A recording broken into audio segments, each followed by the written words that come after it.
Welcome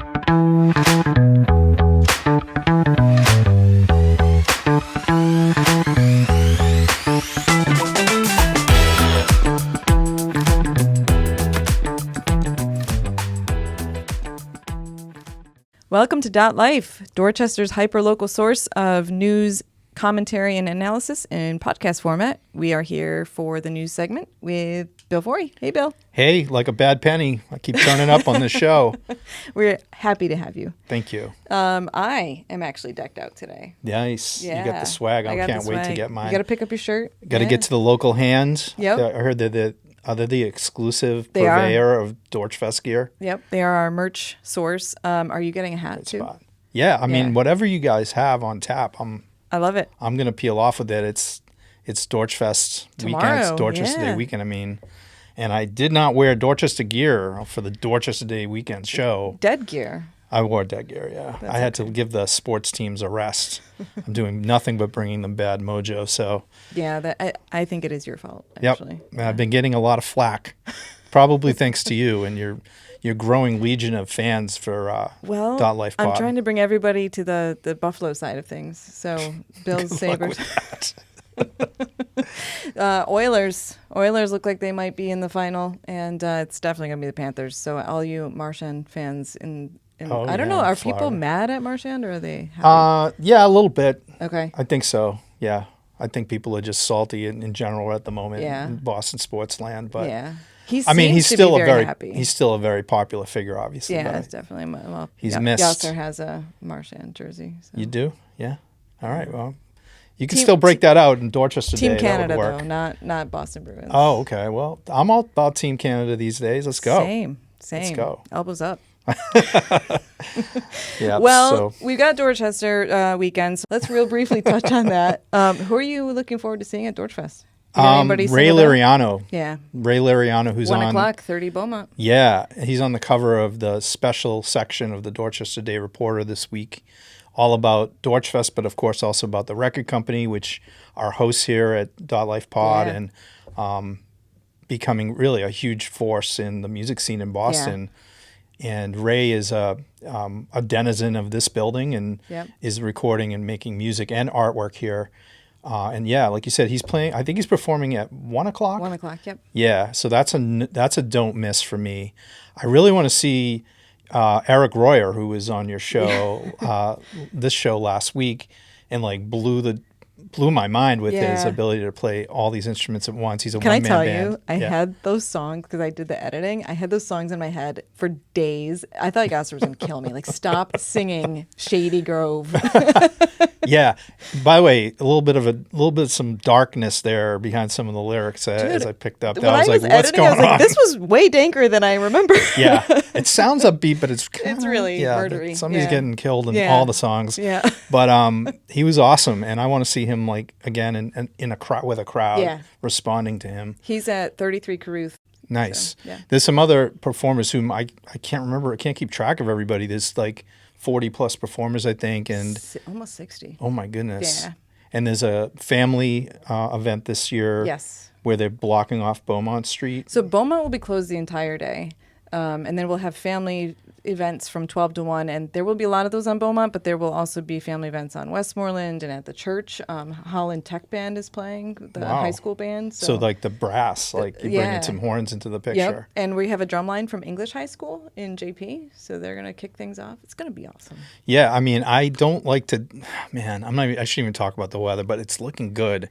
And like it was not looking good yesterday. It wasn't, but now it is. And I know that we still got a couple of days to go, so whatever. But, you know, and Sunday's looking great too for that other minor event in the neighborhood, Dorchester Day Parade, 119th edition of the Dorchester Day Parade, which, you know, starts on Richmond Street. So, you know, I missed my Memorial Day Parade, Erin, as you know, and we're working to get that back. I got a call today. People, it's in the works. Good.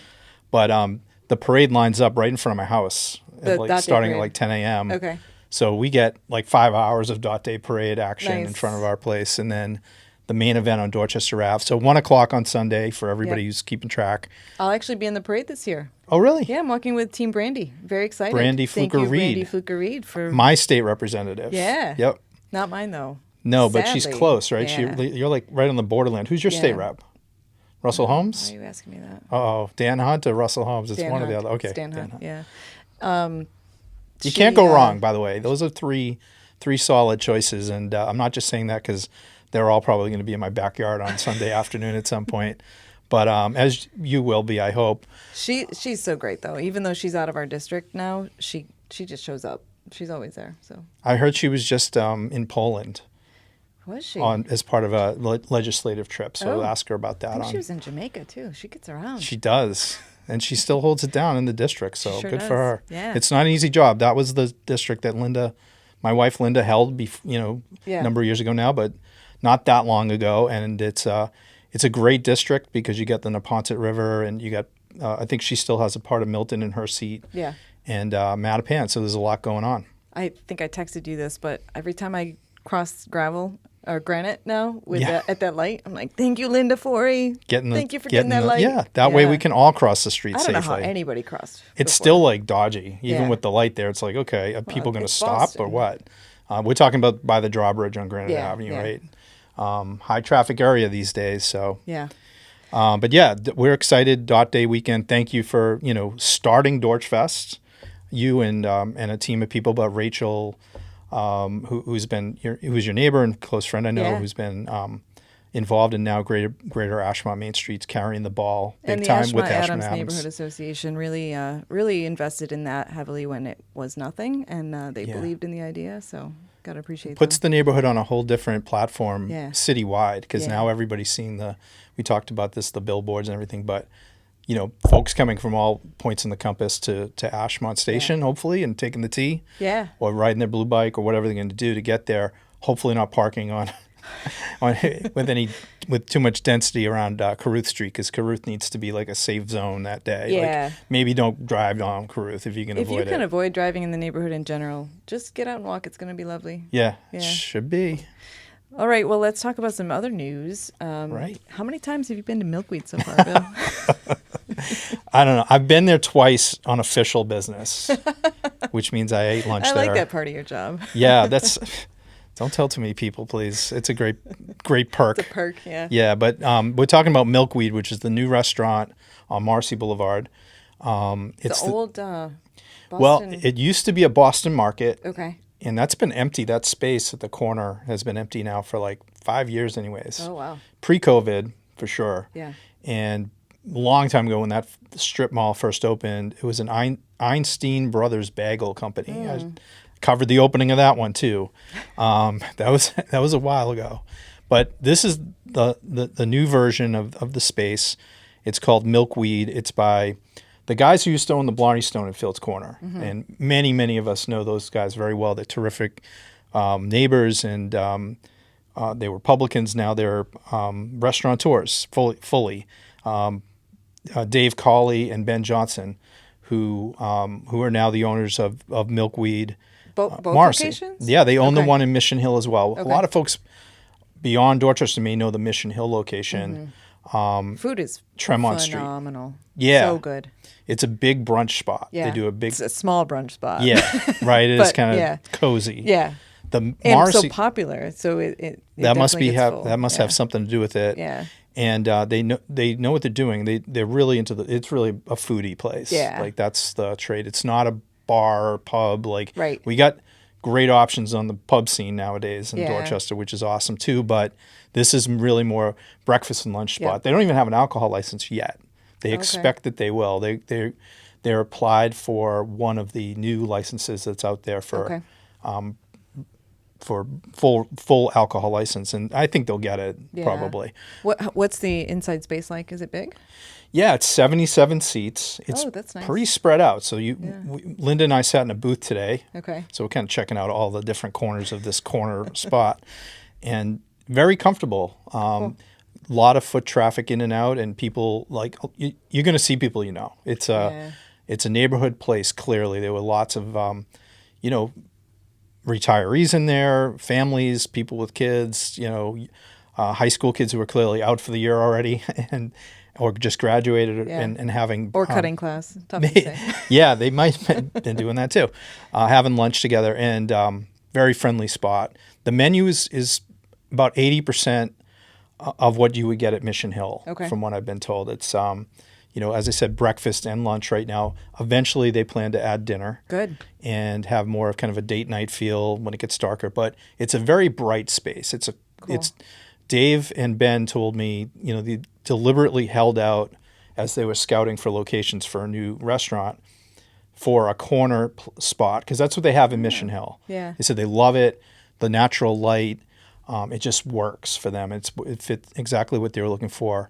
And it has diner feel to it as well, because there's 2 countertop spaces where you can sit facing the kitchen or facing a smoothie bar, basically, our little cafe section. Yeah. So it's got plenty of different corners for everybody. You could sit and bring a laptop in and have your breakfast on the counter, or you could have.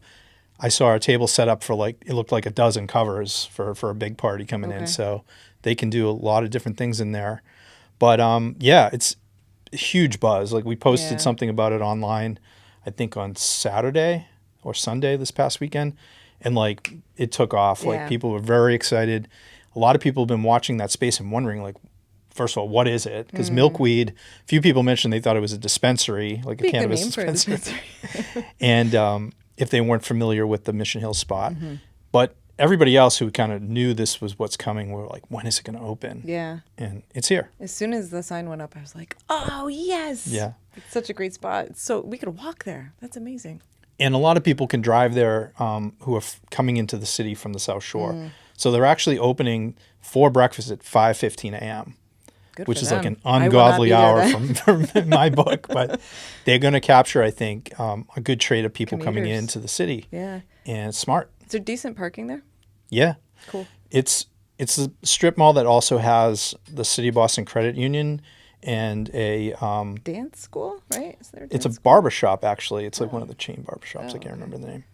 But yeah, there's a good, it's Marcy Boulevard. Yeah. It's the route into the city if you're not taking the expressway. Right. So they're going to do well. They're going to do very well That's in awesome. that space. So. They're not the only new one, though. Yeah. The cover of the Reporter this week, we have 3 restaurants that we're talking about, one of which is also now open, called Gourmet Creole. It's on Blue Hill Avenue. It's in Mattapan. It's take a left on Blue. It's a few blocks down.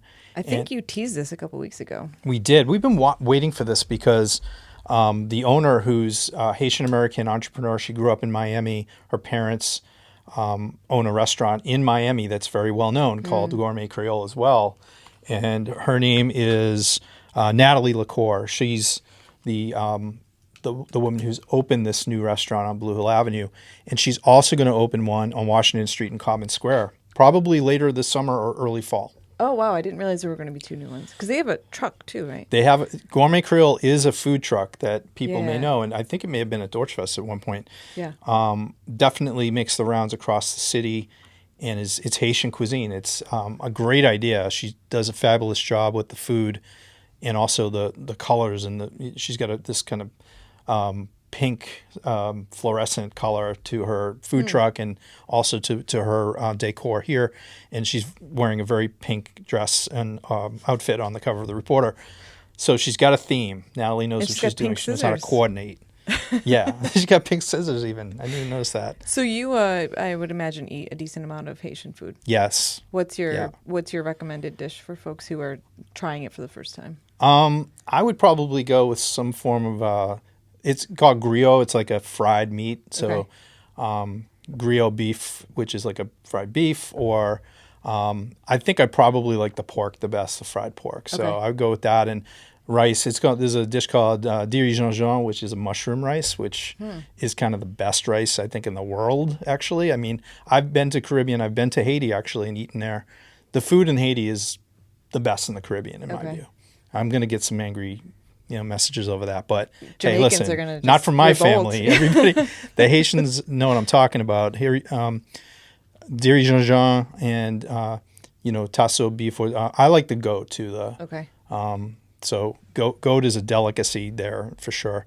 And then fried plantains all day long. Yeah. With sweet is different. Sweet than fried, plantains, right? yeah. Okay. They boil them or fry them. I like the fried ones. Yeah. And then if you put there's a spicy, sort of garnish you put on it called pickles, which is it has a kick to it.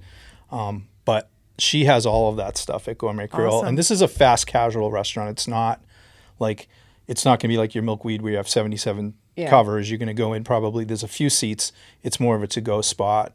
But the one in Common Square does have seating and is going to be more of a restaurant style with probably an alcohol license as well. Oh, that's cool. Yeah, that's to come. And then the other new spot that isn't open yet, but we're pretty excited about, and Seth Daniel broke the news on this week, is called Lisboa Cafe. It's going to be on Dorchester Ave, just beyond Savin Hill Avenue as you're going north on Dot Ave.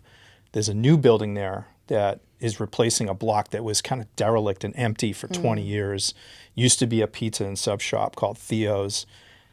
People in that side of Dorchester Avenue know what I'm talking about. It's been like a shell of a building for years and years and years.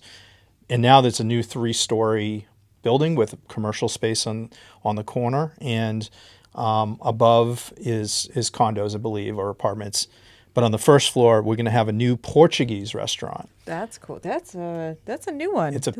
Yeah, it is. We don't have Portuguese. I don't think so. I mean, so the owner of this new restaurant, her name is Raquel Semedo. She's actually of Cape Verdean descent. She's Cape Verdean, but grew up in Portugal. And so she has this blend of cultures going on that she's really excited about bringing both Portuguese, the bakery especially, the baked goods from, a Portuguese bakery that you might think about in the south coast of Massachusetts. We don't really have something I think there's one in like that. Brookline maybe that has a Portuguese bakery, and that's all they sell is I forget what those pastries are called. Yeah, I know what you mean too. I don't know the name, but we don't have it in Dot. No, that's why this is exciting. It's also going to have very few styles of food we don't have. So I love that they're adding the gaps, filling the gaps. It's probably going to not be open until like August, September, okay, from what Seth reported this week. There's a beautiful photo of Raquel on the cover, but behind her you can see the walls aren't done. So we know it's not completely ready, but people are stoked about this, and it's one of 3 restaurants, but there's other stuff going on. And part of, I think, the background to this is the liquor license issue. Yeah.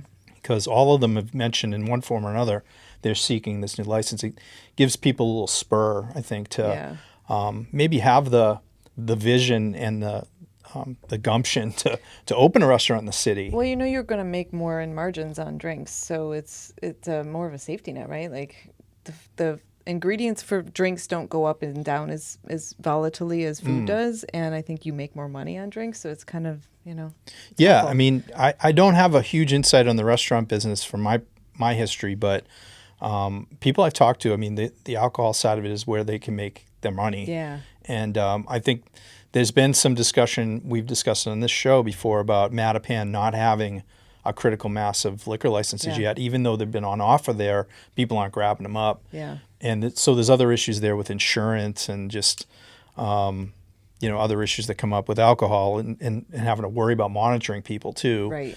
But it's definitely part of the business plan for a lot of the places that we're seeing come up along the spine of Dorchester Ave. There's others that are still not quite ready to talk about yet that are within a couple of blocks of where Lisboa is going to go.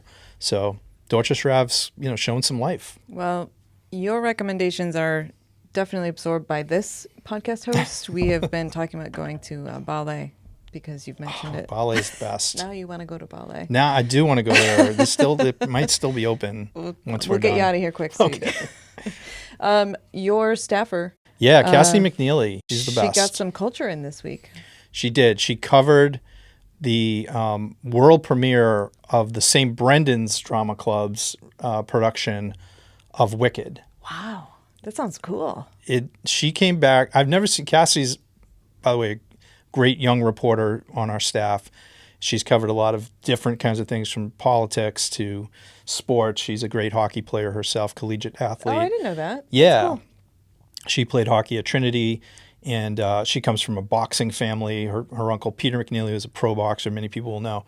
But I never saw her so excited about a story as when she came back from watching the girls of the St. Brendan's Drama Club and their Wicked production. I mean, you can't get a better name for a Boston show either.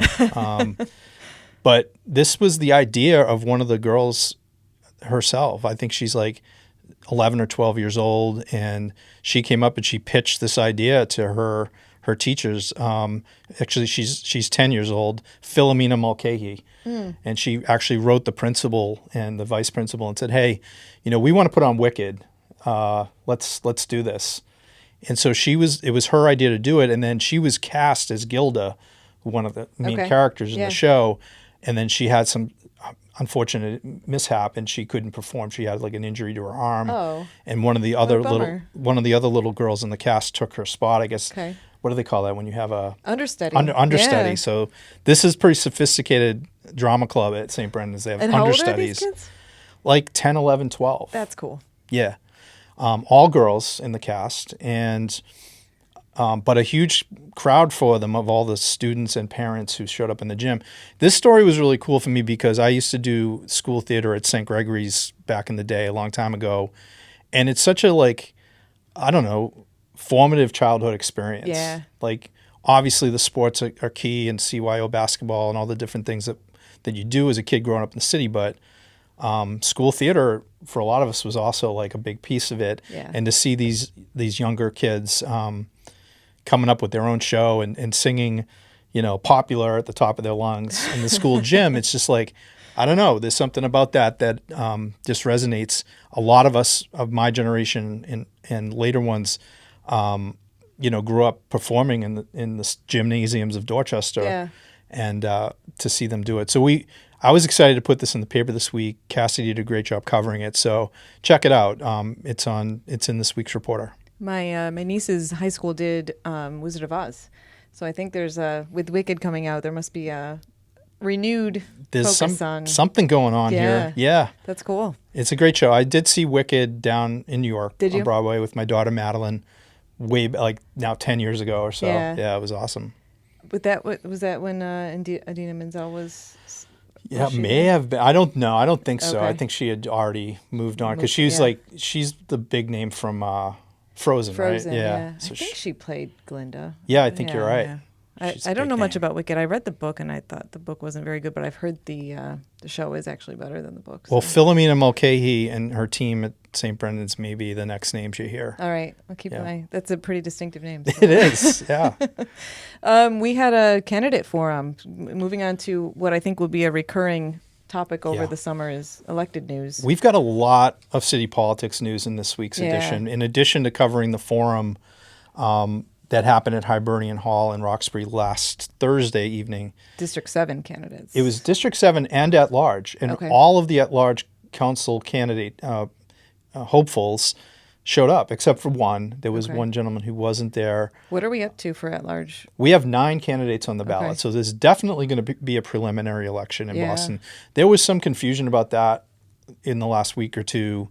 I think people got ahead of themselves a little bit and said, "Oh, there's definitely only 2 last time we talked about this. I think maybe 3. There were. Right now, we have 4 candidates who made the ballot for mayor. So, in addition to Josh Kraft and Mayor Wu, there's Domingos de Rosa, who used to live in Dorchester, lives in Hyde Park now. Who's running? He's run in the past for city council. He made the ballot, and so did a guy named Robert Capucci, who's run in the past, somewhat of a perennial candidate citywide or for mayor. But those 2 gentlemen making the ballot ensure that there'll be a citywide preliminary election. And because there's 9 candidates for at-large council, there'll definitely be an at-large preliminary as well. At the district level, not everybody seemingly will have an opponent. I at one point thought that could happen, but District 4 and District 5 locally, and District 7, of course, will have competitive elections. District 3, John Fitzgerald looks like he won't have an opponent now after all. I'm surprised. There were 2 people collecting signatures, but apparently didn't make the ballot. Okay.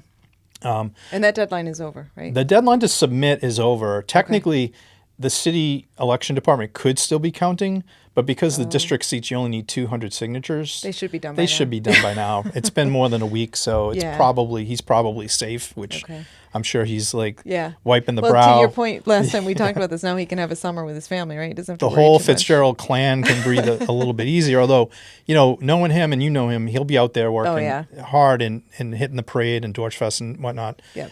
It's a different level of angst when you got, people running against you. Yeah. Mayor Wu knows that experience now with 3 candidates, and especially the Josh Kraft side is pouring a lot of money into attack ads really right now, and very critical ads, and they're going back and forth. I mean, she can give as good as she takes. So I'm not saying that's an unfair thing to do. It's just, it is what it is. It's going to be a hot election cycle. But the forum that you mentioned that we covered, we had 2 Boston University journalism students cover it, and they did a great job. We also, in this week's report, have more letters from candidates, because we invited all the candidates who make the ballot to write us a letter explaining why they were doing this. Okay. And most of them have responded. We couldn't even fit them all in this week. We have 2 pages of letters from at-large and District 7 candidates. Your paper is over 50 pages this week, isn't it? Yeah, it's 56 pages. Who said print is dead? This is a week where that whole theory of print being dead is in question. But this is our biggest edition of the year by times 3. Yeah. It's a big one. And you had to bring in your proofs. Yeah, the paper's still getting distributed and hopefully getting into stores and institutions as we speak, but hadn't quite reached my door yet. So yeah, and you can read it on your laptop, as everybody can. We don't charge for people to read our content online. So everybody can go to dotnews.com and read the whole thing. But to read it in paper form, you can pick it up at stores, and there's about 100 places in the neighborhood now you can get it. But they'll read the letters to the editor. I thought, my observation, and a couple of the other editors with me agreed, quality, most of them are high quality explanations of what they're thinking, why they're doing this, and what they're proposing to do. That's great to see. Yeah. Well, thank you for your coverage on this stuff, and thank you again for supporting both the podcast and Dorchfest and Dot Day. That's what we do. We're indebted to you. Super excited. I mean, we're indebted to you for getting Dorchfest launched and continue to promote it.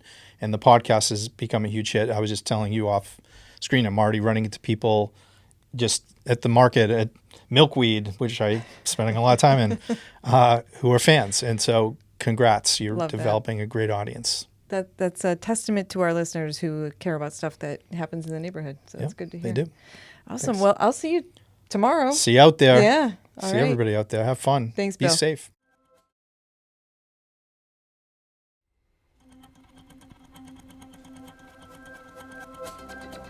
DotLife is sponsored in part by the Dorchester Reporter, Dorchester's own community newspaper and online home for all things Dorchester at dotnews.com.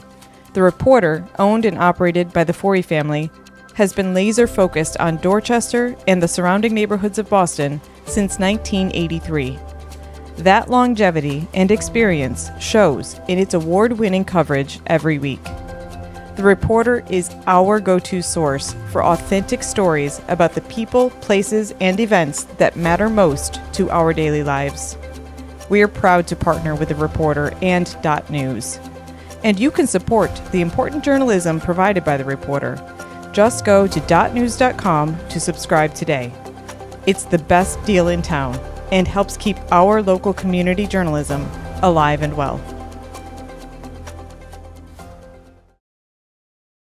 Welcome back to DotLife. This is a very exciting day for a Dorchester-based podcast because we are about to go into Dorchester Weekend. Woo woo! Which is obviously the conglomeration of Dorchfest, followed by Dot Day Parade.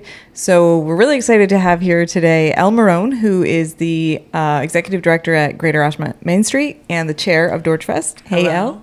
Hello, thank you. And Mike Szkolka, who is the VP of the Dot Day Parade Committee. Hey, Mike. Hey, thank you for having me. Thanks for being here. So we're going to get really excited, but before we get too excited, let's talk a little bit about ourselves. So Elle, tell us a little bit about you, what you do at GAMS. I'm going to call it GAMS because it's just easier. Yes. Okay.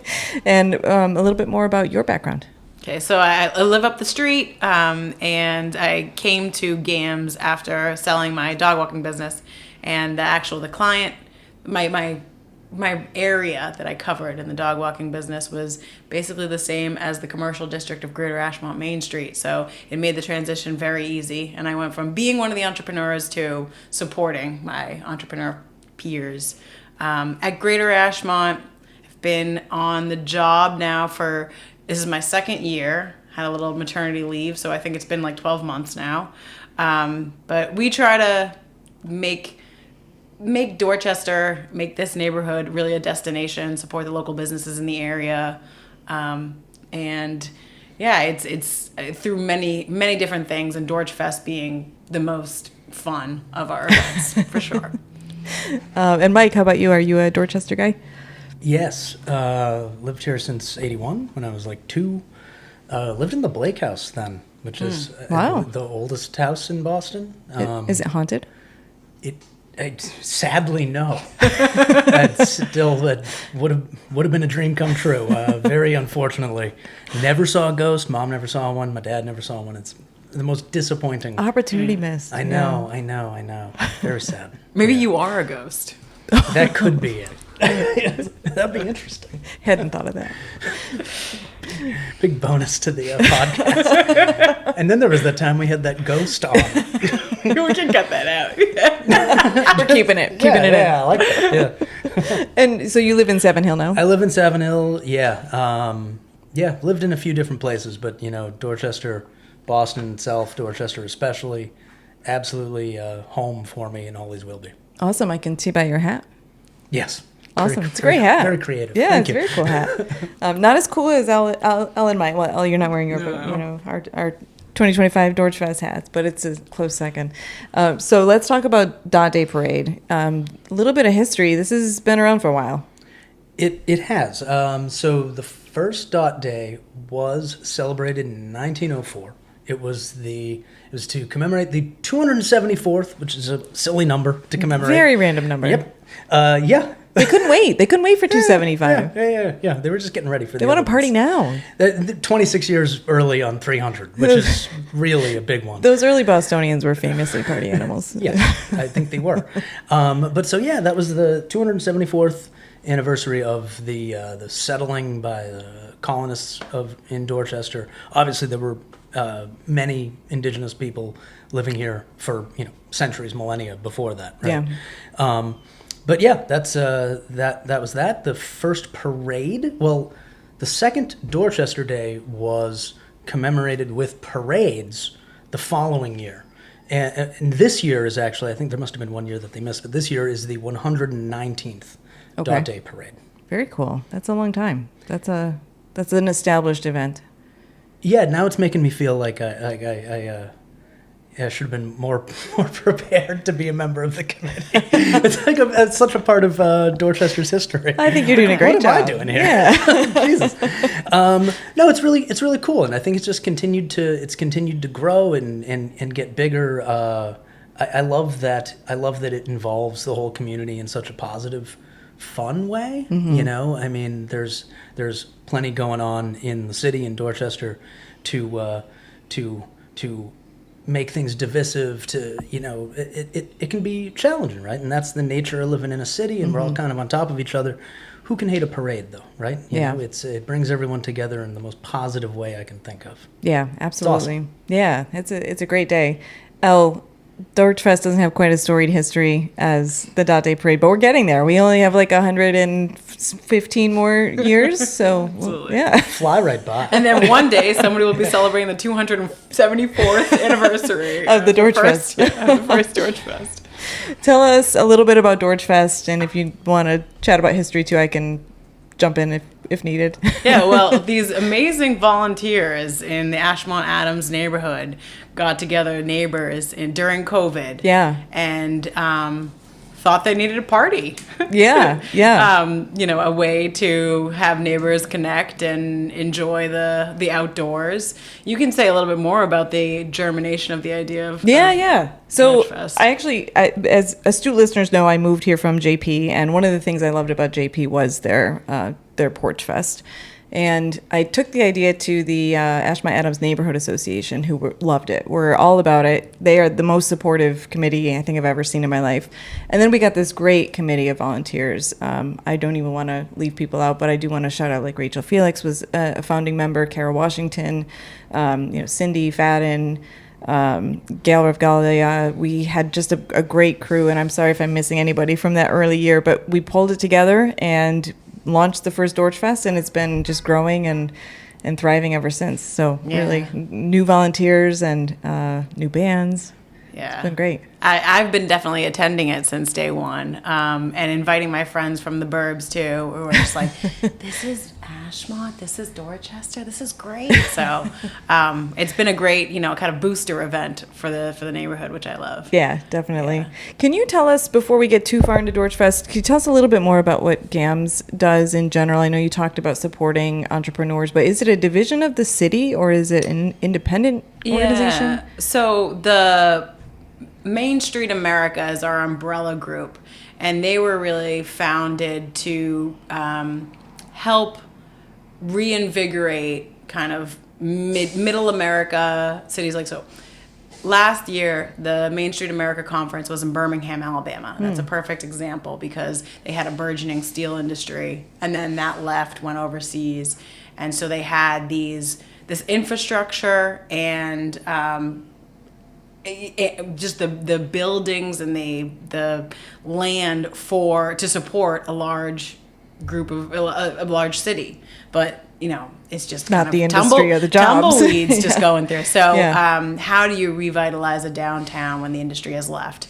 And then it was Mayor Menino who brought Main Street to urban America and starting in Roslindale Village. So they're kind of using that same roadmap of how to revitalize a downtown works for urban areas as well. Having placemaking events like Dorchfest, supporting local businesses with technical assistance, helping them kind of get through the red tapes of starting, opening up and getting loans, things like that. So we are a 501c3 nonprofit.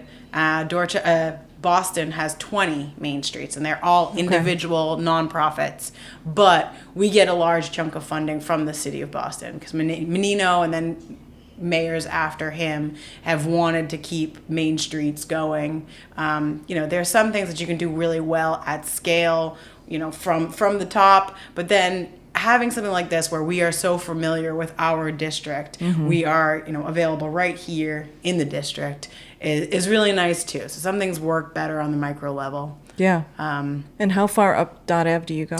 We go about a mile from Mercer to Melville on Dot Ave. And it really is, the city's mandate is really helping our brick and mortar businesses along Dot Ave. But, other mandates from, other grants and kind of the neighborhood associations are to also provide assistance and these special events and kind of keep the streets looking nice, a half mile or whatever the walking distance from the commercial district is. Okay. That's great. And talk about the committee. So we've got quite a few folks on the committee this year. Yeah, I mean, that was also really just, inheriting a well-oiled machine with a lot of really excited volunteers was a dream come true for me here, working with just myself and part-time Crystal. So yeah, the committee really dedicated individuals. One night a week we meet, 2 hours to 4 hours, whatever it takes. And yeah, it was a committee of 11 of us, and then some other helpers as well. But everybody takes responsibility for one aspect, whether it's asking residents to donate their porches as stages, or getting in touch with the bands, or making sure that the waters are ordered for the day of, talking with the Boston Water Sewer Commission to get their water truck located here in the festival to keep people hydrated. I mean, it really is a group effort. It's amazing. And Mike, I'm sure you can relate to that idea of group effort and how a lot of hands make a lot of light work. Yeah, I mean, that's the goal, right? Yeah. Is to have a lot of hands. Yeah. The committee is, I think, right now probably the Dorchester Day Parade Committee, that is probably smaller now than it often has been in the past. We still, I mean, we appreciate everyone who's a part of it, and it's awesome. But this is only my second year on the committee, so I think for me, and I'll only speak to my experience, a lot of it is really just trying to normalize our functions, and figure out okay, let's make a list of what we actually do have to do, time frame, and it's so it's been running so smoothly for so long that it's a challenge to walk in and figure out what your spot is in it, and how you can give back to this process. I mean, at the same time, the committee members are very welcoming, so it's like it's been a lot of fun. I think some upcoming updates, redoing the website a bit, kind of getting a little better about using technology more successfully, things like that. It'll be cool, and we're always looking for more volunteers. Yeah. Let's take a step back and actually define what these events are. I think a lot of people, everybody knows the Dorchester Day Parade, but tell us more about it. Like, what exactly is it? When does it start? What day is it? Is it rain or shine? Oh man. Okay. It is. Is it rain or shine? If it rains really, really, really hard, then no, I think it's canceled and not rescheduled, because it would be impossible to do all the rescheduling. Right? If there's a nor'easter, we cancel. I think we had that for the month, right? That's over. We're not having another one this May. There's time. It's Boston. This is New England.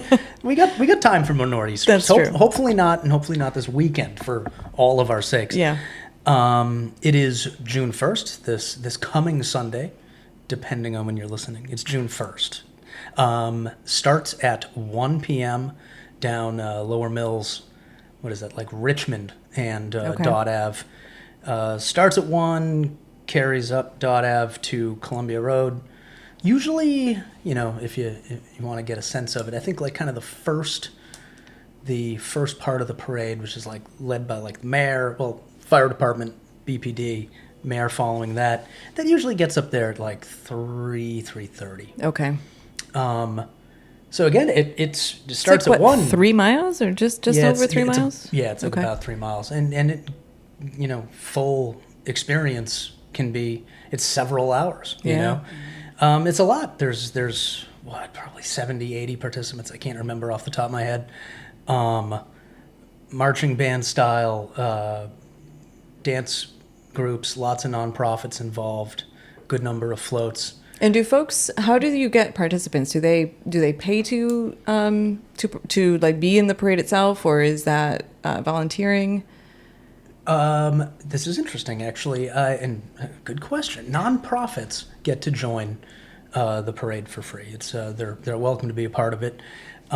Elected officials or candidates for office do have to pay.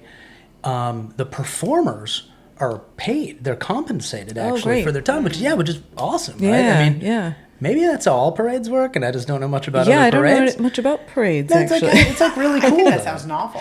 It doesn't sound standard. It's really cool. Yeah, it's because it's cool. These people are putting in their time and effort, and so frequently, especially in the music world, you are not compensated for like anything that you are doing out there. Yeah, know full well personally. So it's really cool that we raise enough money to make that happen and to be able to fund the process. Yeah, that's great. Now, a little side note here.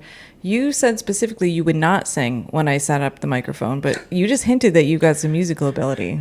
I went to music school, but not for singing. Maybe we can worm a song out of you a little bit later. We'll see.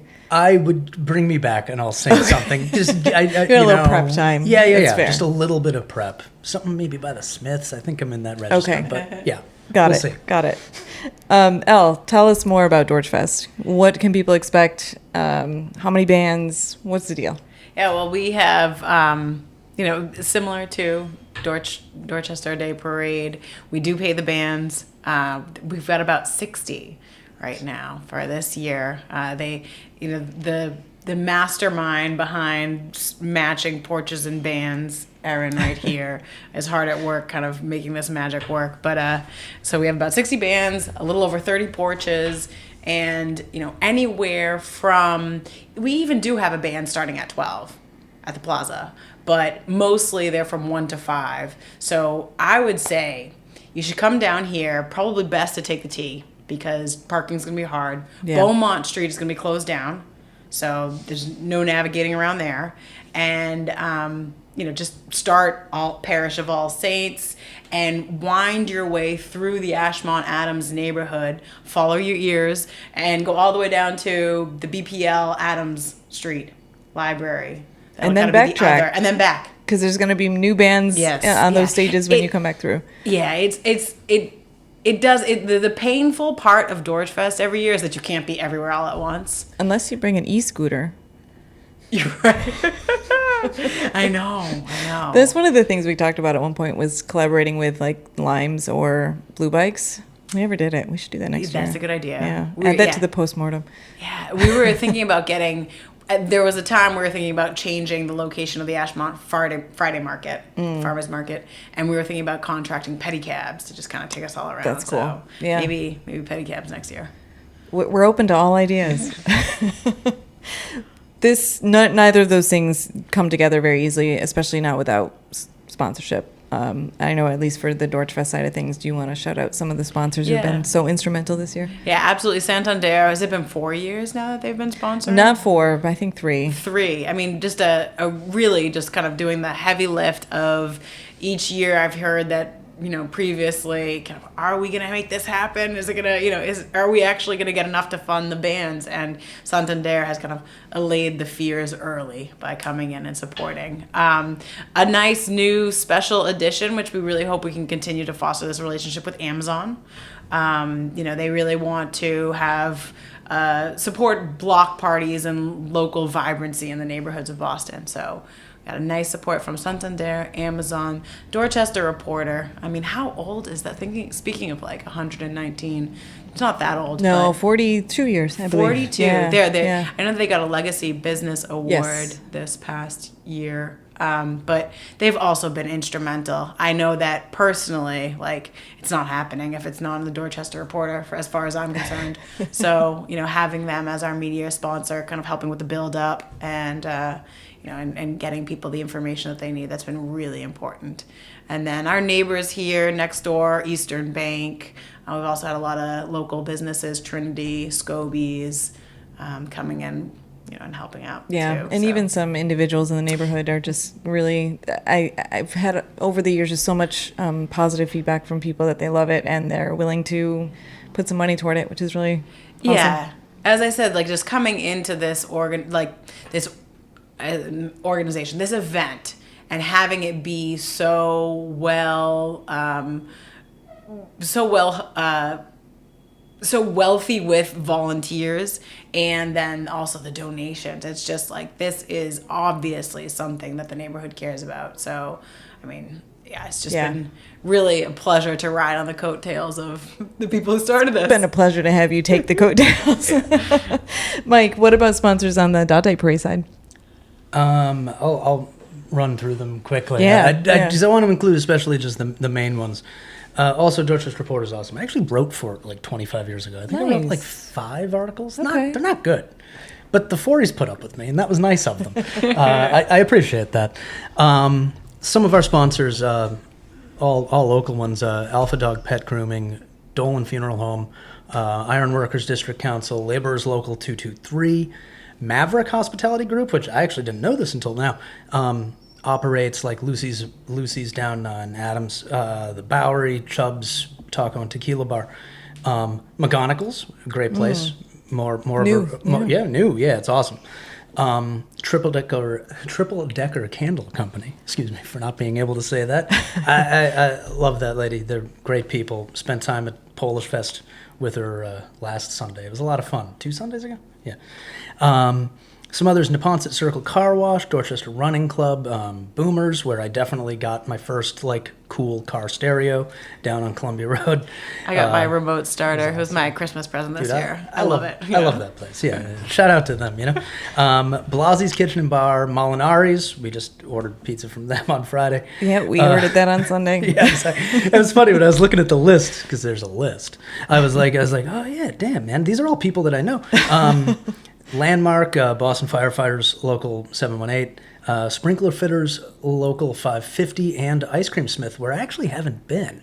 Probably should. They are absolutely. a Legacy Business Award winner this year. This year. Yeah. Man, see, ice cream's not my go-to, so I just tend to not think of it, but, like, I should check that. Check it out. Yeah. I should do that. It's worthwhile. I should do that. What about specific floats or acts or whatever that you think we should certainly turn out for? I know I took my dog the first year that I lived here. I took him to Dot Day Parade, and the Mounted Patrol came out, and that was the end of his experience at the Dot Day Parade. He did not like the horses. So I will be looking for the horses, but Humphrey will not be there. Yeah, horses are awesome, right? They are. Yeah. I don't know what his problem is. It's funny because we organized like the lineup. I mean, we're there at like 9:45, so it's kind of interesting because like I don't get to see the parade because then I'm with like my group all the time and I'm like running back and forth now, So You don't know what's there, so we got to find somebody else to tell no, us. like it's actually it's a lot of effort, guys. Damn. No, so I think a few that I'd emphasize, like the crew from Little Saigon, I know has like a few different floats going. I always love what they're doing, man. They're close friends of mine. Love those people. They're always something to look for. The performers are always awesome. Really, really cool stuff. This year, there's a really interesting participant. So I had never heard of this before. It's Polly's Push. It's called, okay? Polly's Push. It's this guy, Polly Veneto. Hopefully I'm saying that correctly. He was a flight attendant.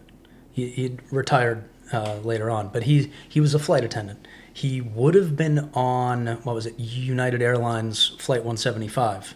Oh, wow. That Tuesday in 2001. Yeah. He happened to have taken the day off to, like, help a friend. They were, like, building a rock wall or something. Like, it was, like, something random. So he took the day off.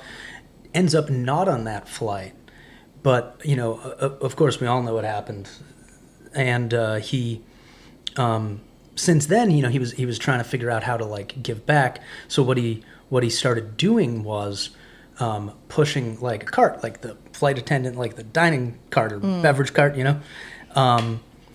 following like the basic path of each flight. So like he went like Boston.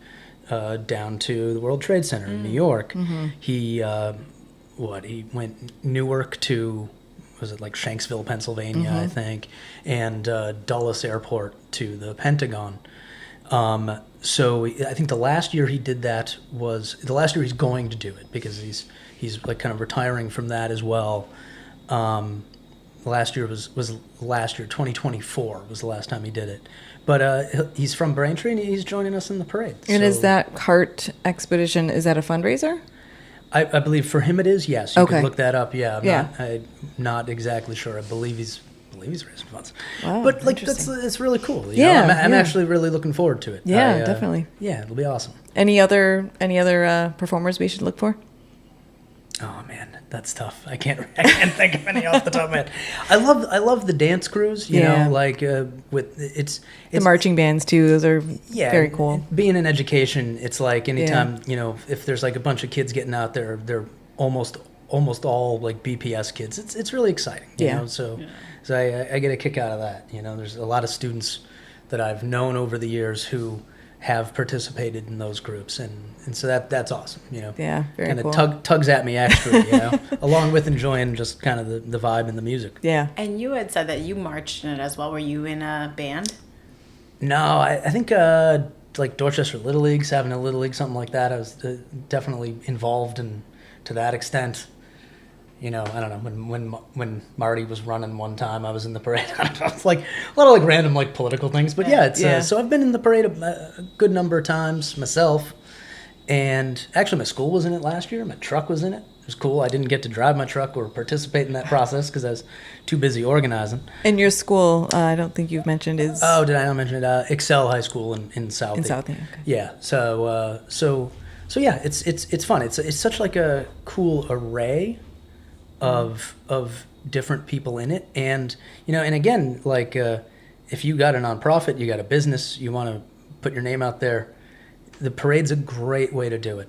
Like Ed said earlier, it's so like positive for the community. It's I wish there were more. There's plenty of participants, but there could always be more. It'd be awesome. Yeah, definitely reflects kind of the diversity and the different neighborhoods and different parts of Dorchester that make us so cool. Speaking of diversity, we at Dorchfest have a complete emphasis on diversity of bands, diversity of genres, and diversity of performers to make sure that we are representing a cross-section of our neighborhood, and we've been doing that for 4 years. And Elle, you've been great about continuing that idea. Can you highlight some of the performers that you're looking forward to? Yeah, I mean, I must say, I saw Noir Soul at Boston Arts Music Soul Festival, BAMS Festival, Franklin Park. It's really an awesome festival that they have. So it's kind of nice to have, here in Boston, we like things in our backyards. Literally, we'll go somewhere else, but it's also really nice to just have it, at home. So bringing that to our home is awesome. So Noir Soul, definitely. Nate Coben and his band played at our holiday market. It was awesome. I'm also gonna really try to get to that one. City Maiga, also African drumming. There's a lot of great stuff, but then also the family hour. Yeah. I'm looking forward to Level Ground MMA.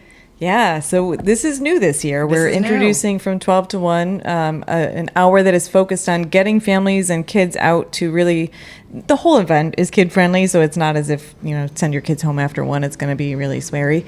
But Level Ground's awesome, though. They employ a bunch of my kids, man. Like, Oh, really? Yeah, some of my very cool. current students. I love Level Ground. They're Yeah, awesome. meeting Mike, Good friends. he was impactful. He's a great entrepreneur up the street in Fields Corner, and I was just like, how do we do more with this guy? Yeah. So 12 to 1, very deliberate focus on events for kids, demos for kids. So Level Ground MMA will be there, the Bindin Academy. Some drum lines. I mean, I wonder even if there are going to be some people who are going to do back-to-back, like 4-Star Dance Studio. Are they I think also? so. I bet so. Like, Yeah. turn Yeah. them out. I think so. Yeah. Both on Dorchfest and Dorchester Day Sleep for a Parade. few hours, get up and do it again. I know. Some hardworking people in Dorchester. Absolutely. But I think it's great to have, not only are we intentionally bringing in the families and young children, but we're also giving our local businesses a platform to advertise.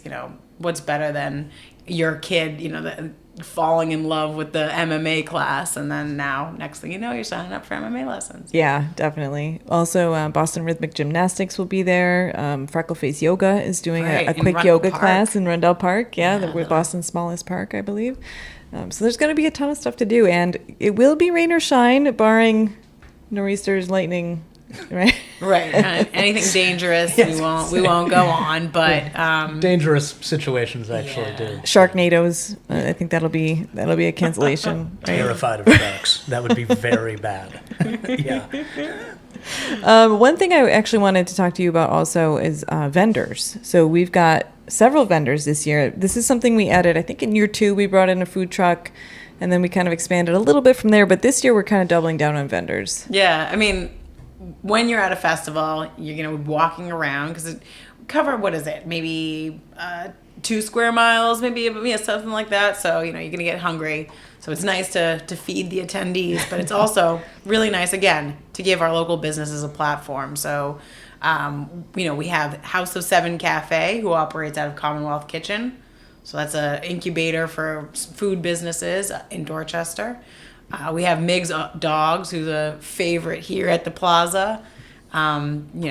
Beef hot dogs for all who are interested. We'll have even the Mix. They opened up a year ago now, and their chef Jarvis is going to be making chicken sliders and other things available. Lobster? Did I hear lobster? He was talking about lobster, but it might not do well That's fair. in the the heaters Yeah. over a long time. So Especially in the we'll rain. See.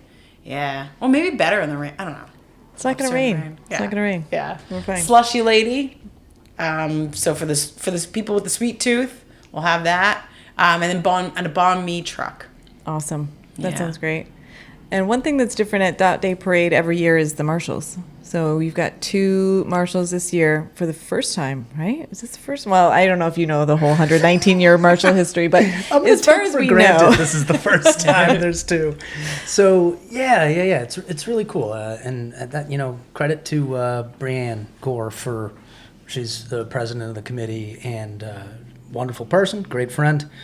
It was definitely her idea, and we were pondering just kind of how to honor everyone the best we possibly can, right? So we have one chief marshal. I haven't personally met either of them, but we will soon. Charlie Santangelo is a veteran of the U.S. Army, Vietnam era. So that's awesome. But we also have an honorary chief marshal, Tan Nhu Pham, who is a veteran of the South Vietnamese Army.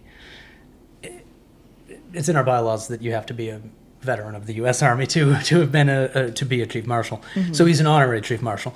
But yeah, I'm not going to go into his story because hopefully you can Google him and read more about him. I'm sure the reporter's going to put something out about him because his story is fascinating. But yeah, we really wanted to emphasize the fact that I think Dorchester's Vietnamese community is too often kind of overlooked, and it shouldn't be that way because they revitalized Dorchester in so many ways in the 80s and early 90s, and they're such an integral part of everything that goes on. Yeah, and with this being the 50-year anniversary of the fall of Saigon, I think it's exactly, really important to recognize that. Yeah, and just kind of to memorialize like the diaspora of so many Vietnamese people from that point.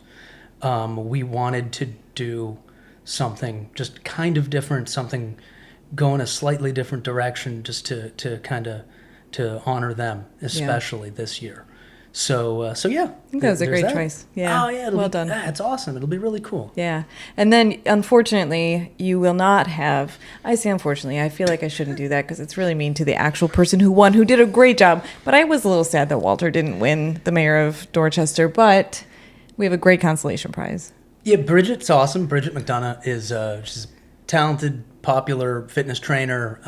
She did raise more money than Walter. Walter was slacking, so she deserves it. She did, yeah, Absolutely. she did. She's the it used to be Body Plus Fuel. What is it? Dotbox now. Dotbox.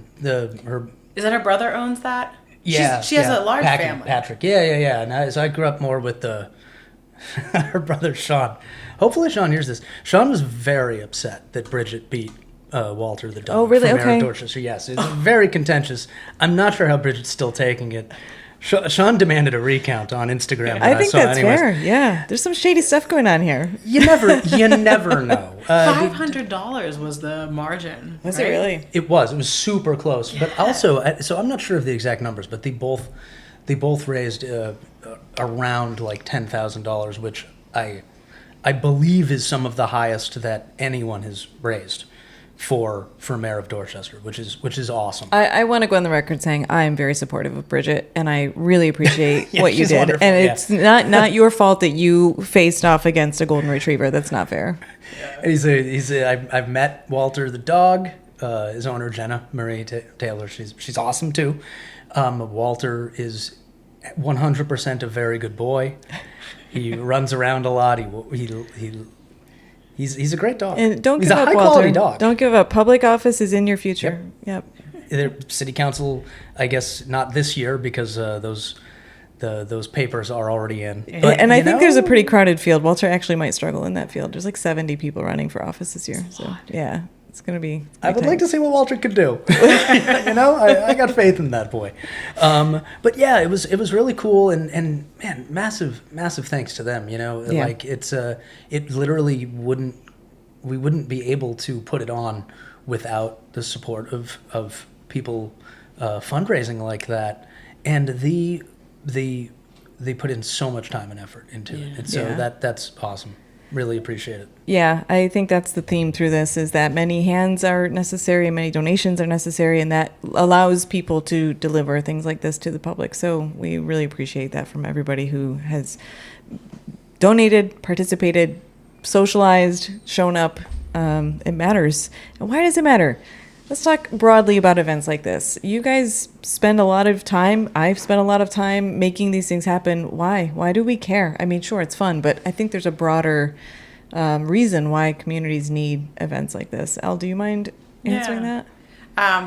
Well, I do think that it's important to see your neighbors, and it's crazy that even the neighbors on my same street, you just have slightly different hours or working from home, you just don't see them. So having these intentional opportunities where we're going to go out and we're going to be together, it was the fact that neighbors were hanging out that was the how Dorchfest even came to be. Yeah. So I mean, I really like the collaborations and the kind of cross-pollination of ideas that come from these opportunities for us to hang out.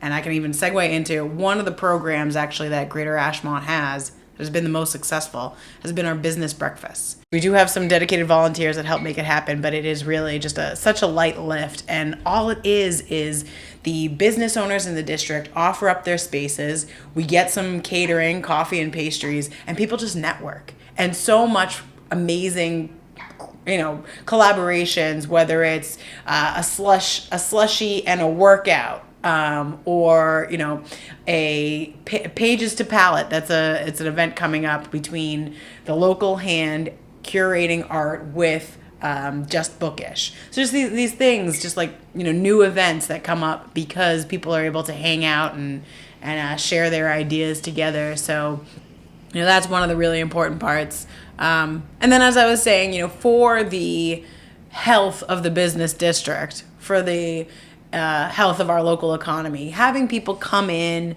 or even just come out of their houses and walk up and down the streets and shop is really important to the neighborhood. Mike, you made the comment earlier, which I think resonates, that we're not all on the same page. We live in a city, we have different views, we have different priorities, but things like this kind of are the great, I don't know if equalizer is the right word, but kind of the thing that people can get behind without a political agenda or a philosophical agenda or anything like that. Totally. That means a lot. Yeah. And I think it's there's plenty of time to be divisive, and there's not nearly enough time where you can genuinely and truly just come out and support your community and support each other. And things like this, I actually did not even realize how similar kind of the Dorchfest outlook is to the parade. That actually had never occurred to me until you were talking about it. So I appreciate that. That's awesome. It's it's hard to find time to just be simply positive.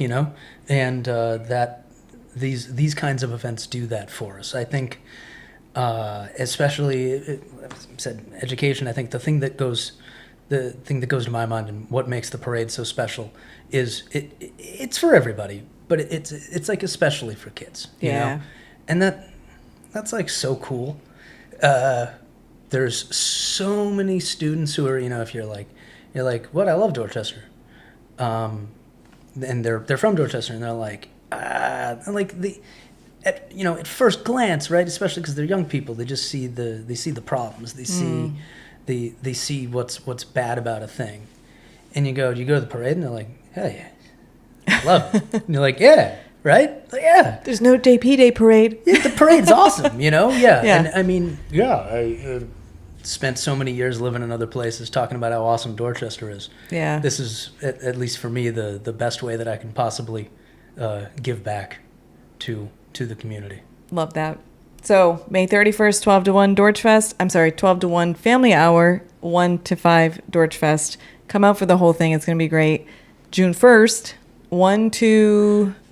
Kind of when it ends. Yeah. You can't be exactly sure. Right. But yeah, kicks off Depends at on 1. how fast people walk. Kicks off at 1. Yeah, oh, man, if it starts raining, that We're gonna be parade hustling. starts moving. Yeah, seriously. I've been there a few times, and it's actually really funny because then everyone's like, come on.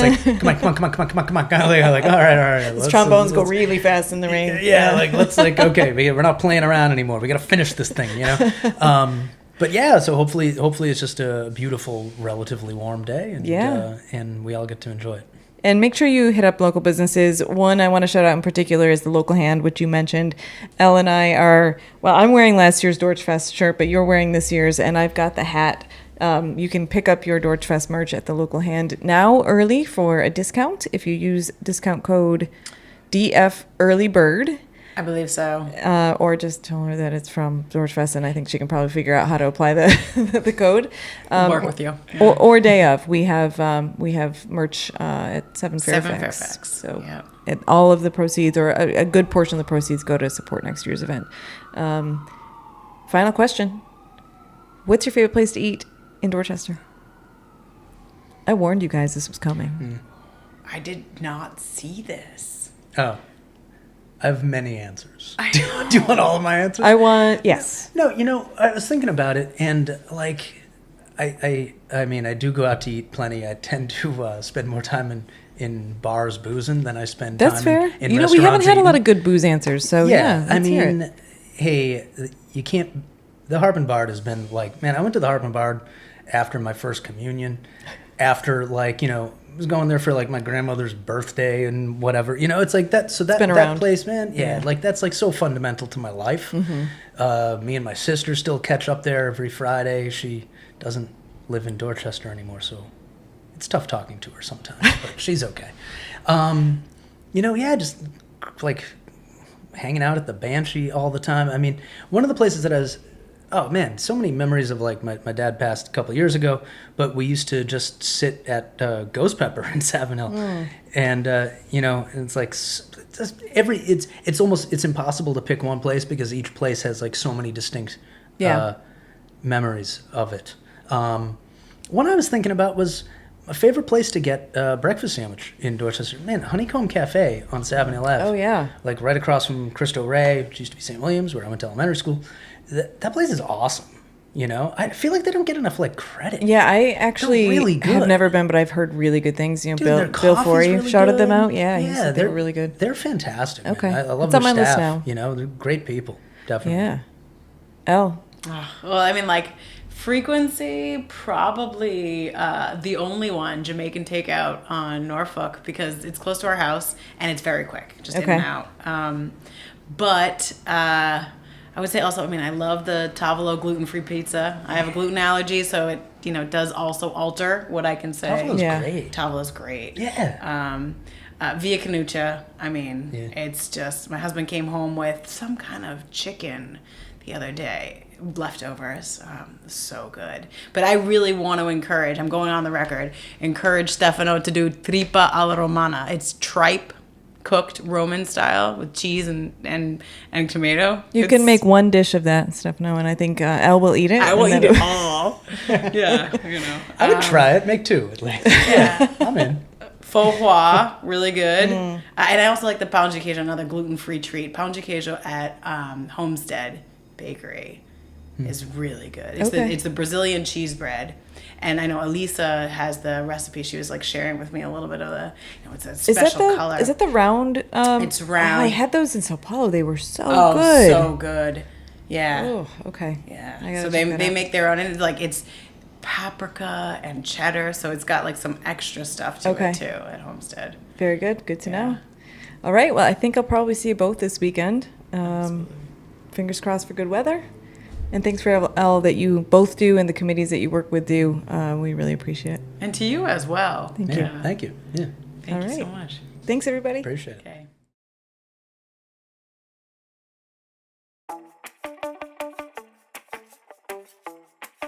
DotLife is supported by the Record Company, Boston's leading provider of accessible music creation spaces.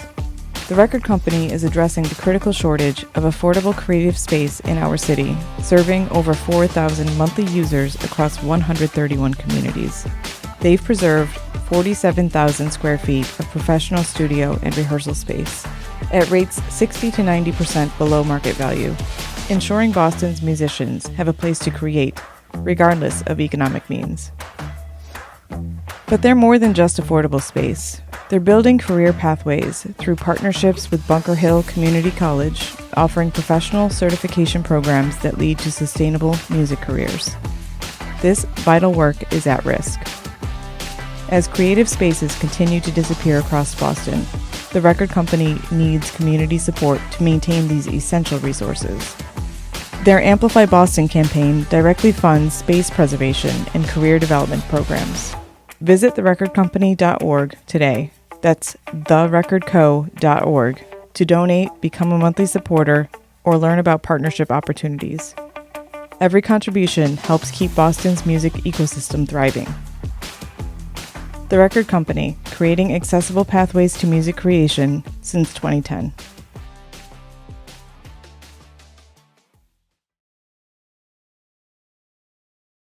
Welcome back to DotLife. We are about to enjoy a great Tiny Desk concert with S&D Duo, who is here today with us, coming in from both Roslindale and Somerville.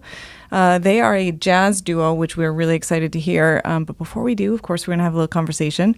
So let me start with, maybe you can both introduce yourselves. Scott, do you want to start? Hi, I'm Scott Sandvik. I'm the guitarist in the group. And Dave? Yeah, my name's Dave Shrake. I play the bass and the trombone with this group, and I just want to say thanks, Aaron, for having us in. We're totally psyched to be here. Absolutely. It is my talking to pleasure you and have your audience. Yeah. Absolutely. Yeah, thank you for coming, especially on what is being recorded on a very rainy, cold day. So thank you for absolutely. making the drive in. Tell me a little bit about how you guys found each other. Dave, you want to take that one? Yeah. Well, Scott and I go back a few years, as you might guess. Actually, we go back to the time of BC, and by that I mean before COVID. Oh, that is a long time ago. Yeah, relatively, yeah. Even that. But, we kind of connected playing with another group. I think it was around 2018, and we were playing together and realized we had a lot of musical interests in common, even within this group. And like for a lot of bands, COVID changed everything, like for all of us, really. Just grateful to be here today. Yeah. So the other side of that is 2021 was when Scott and I kind of started playing together more as a duo. I don't think we kind of considered ourselves that. It was just kind of an informal thing. Actually, it started, a lot of us during that time, during the COVID time, were like musicians everywhere, were doing home projects. Recording things at home. And I was working on this one thing. It's actually a Tom Waits tune. And I knew I needed some low-down, skronky guitar. And I knew Skronky, is that a musical term? Oh, it is. Very Yeah. technical. You got to hear it. It's on YouTube. Yeah, I'll tell Okay. you a little about that later. You can find it up there. But I knew who I was going to call for that, and of course it was Scott. He laid down some wonderful tracks, and so that was kind of the informal start. This little recording project. Before long, in 2021, we were starting to get together pretty regularly. We had guests come in. A cornet player joined us, an old friend of ours, and a reed player came in on another occasion. That kind of produced another the sax player that came in and clarinet player. We actually got another track out of that, which is also up on YouTube. You can check it out. Do you remember what we called it, Scott? It was kind of your idea. Oh, It's yeah. kind of When You Wish for a Surfer Girl on the Beach. It's my mashup of some Brian Wilson songs, some Beach Boys stuff. So All right. with Jiminy Cricket. yeah, right. Kind of When strange. You Wish Upon a Star. Yeah. Yeah. A friend of mine kind of coined it like a new genre of music called Demented Disney. So I that's like the- that. Yeah. That's great. So Scott, I've heard you speaking a little bit as we've been in the room together about teaching. So yeah, I retired from a teaching career of 40 years. About 5 years ago, I taught Curry College, New England Conservatory, the Park School in Brookline. Those are the main jobs. So yeah, that's been a major part of my life, and I'm still teaching private guitar lessons after school at the school I left 5 years ago. Oh wow. So Keeping busy. yeah, man, I love teaching the kids. So And you are a guitar player. Any other instruments under your belt? well, I'm a beginning trombone player, and Okay. Dave has been my mentor on that. So that's been fun. We've done some trombone duets. We have. That's That's- cool. And Dave, how about you? Any other instruments besides trombone and upright? I mean, come on, Dave, just two? I know. Yeah, it's been a long, painful evolution. I started with the trombone first in fifth grade, like a lot of kids in the public grade school. Mm-hmm. That's typically when band programs start for kids, and I was no exception. I saw that shiny trombone sitting there, and I'd been familiar with it for a long time, and just listening to my granddad's jazz records and stuff. Something drew me to the horn, and the sound of it, and also the look of it, because it looked easy to play. One moving part, so I thought, how difficult could that be? All the other instruments have keys, valves, strings. All your fingers are going in different directions. The trombone, easy peasy. My boyfriend Yasser played the trombone in high school. He doesn't read music. Oh. So he just followed the arm positions of the guy next to him. I think he did okay. Yeah, you can get away with a lot. Yeah. You can't do that with most instruments. No, yeah. So that's kind of where it all started. Okay. I picked up the bass many years later, and here we are today. Those are two great instruments. Talk to me. You came here today from Dorchester, right? You're a Dorchester guy? I By day? spend 40 hours or more a week here working. Yeah, Nice. by day. Yep. Correct. By day. I work locally in Fields Corner for a large human service company, and I've been working for them for a number of years. Going back, my kind of workload has been revolved around Dorchester since 2009. So I've Okay. kind of gotten all the various areas, and I've really enjoyed seeing a lot of the development. I love the pathway way down at the lower end there, Yeah. Lower Mills.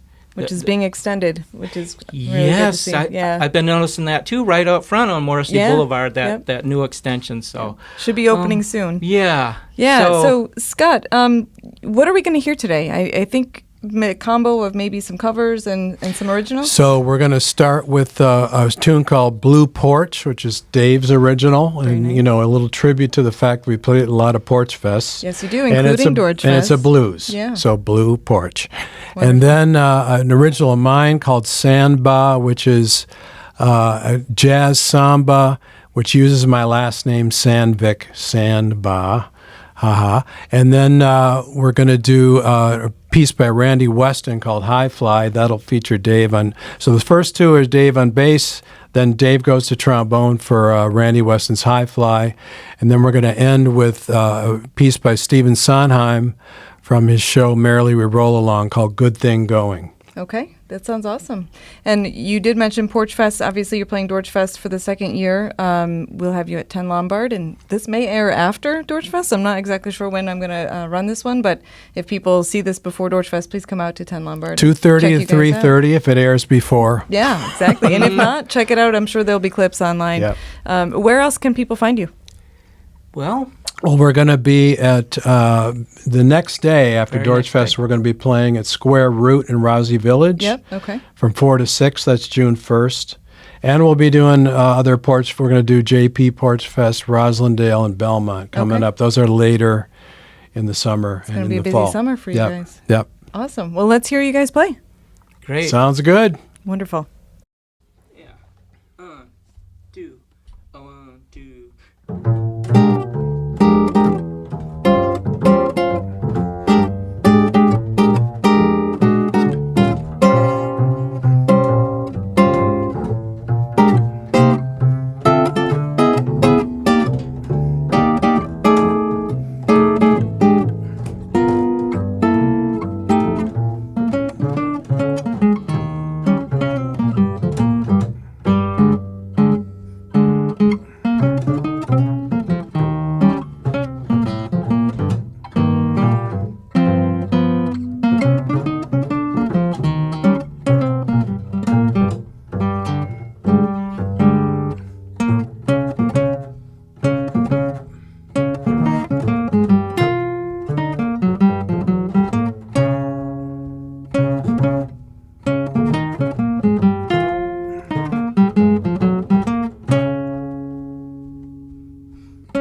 So that was a tune called Blue Porch by my bandmate here, Dave Shrake, original composition. We want to continue with an original by me, Scott Sandvik. This is called Sandba. So it's kind of like a jazz samba feel, but my last name is Sandvik, so it's Sandba.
Okay, so now that we got into a little sand, I think it's you might want to take cover, Aaron. It's going to get a little bit windy in here.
That was a little one called High Fly by Randy Weston, kind of a jazz classic. And we're going to move on and close things out for the musical portion here with something Scott's very well versed in, a little number from Stephen Sondheim from Merrily We Roll Along.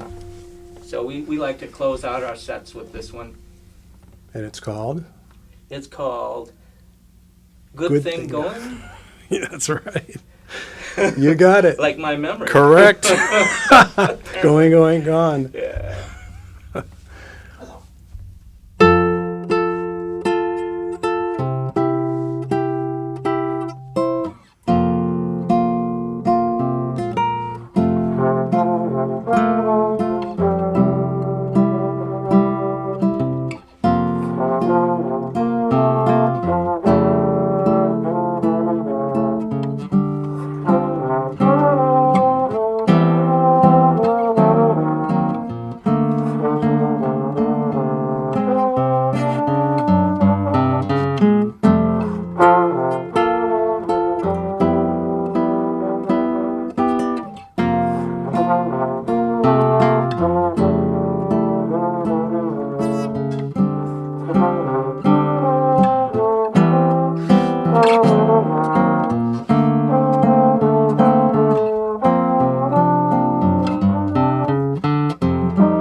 Thank you for listening to DotLife, which is available on Spotify, YouTube, and Apple Podcasts. DotLife is produced and edited by me, Erin Caldwell. Technical support is provided by Yasser Mahmoud. Additional support is provided by the Dorchester Reporter and the Record Company. Thanks to Elle Marrone, Mike Szkolka, Bill Forry, Dave Shrake, and Scott Sandvik for joining this week's show. We'd love it if you could share, subscribe, rate, and review the pod wherever you listen. If you're interested in supporting the podcast, visit DotLifePod.com for more information. Now get out and enjoy Dorchester Weekend.